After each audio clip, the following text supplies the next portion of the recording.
PTI को शर्म आनी चाहिए। क्या सिर्फ उन्हीं खवातीन की इज्जत है जो PTI में हैं? KP असेंबली में सोबिया शाहिद के साथ बदसलूकी, गरीदा फारूकी लीगी रहनुमा की हिमायत में मैदान में आ गयी।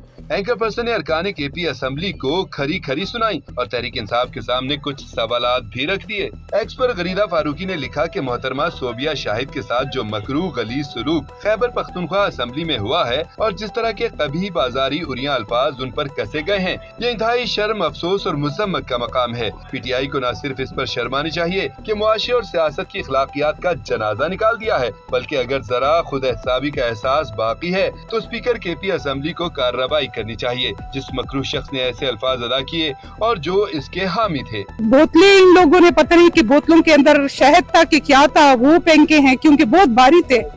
और साथ में जो है उन लोगों ने चर्च की गुड़ियां थी PTI के इस वर्कर के साथ चर्चों के ऊपर फेंके हैं मेरे ऊपर, और नस्वार जो फेंके हैं, चर्च फेंके हैं, सिगरेट फेंके हैं, जो इनकी औकात है, जो इनके पास होते हैं, जो इनके लीडर की इस्तेमाल की चीजें हैं, वो सारे इनके साथ थे और उसी पे उसके मेरे ऊपर फेंके हैं। गरीदा फारूकी ने लिखा कि ये वकुआ मुसलसल मेरे सामने आ रहा था, लेकिन इस कदर कराहियत हो रही थी कि इस मामले पर बात तक करना मुहाल था।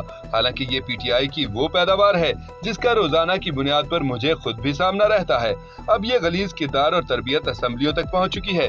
कहीं तो खुदारा इस मकरूह रवैये को रोका जाए। ये देख कर भी अफसोस हो रहा है कि खवातीन की अक्सरियत इस मामले पर फिलहाल आवाज नहीं उठा रही। मर्द हजरात को सांप क्यों सूंघ गया है? PTI की खवातीन के लिए खास कर क्या ये काबिल बर्दाश्त है? क्या सिर्फ उन्हीं खवातीन की इज्जत है जो आपके अपने गिरोह की हैं? हमें बिला तफरीक हर खातून की हरासाई और उस पर हुए हमले के खिलाफ भरपूर आवाज उठानी होगी ताकि कहीं तो इस मुआशरे की गिरावट को रोका जा सके। पख्तून कौम को तो ज्यादा इस मकरूह गलीज वाक़े के खिलाफ बिला तफरीक आवाज बुलंद करनी चाहिए और अपनी रवायात का पास रखना चाहिए।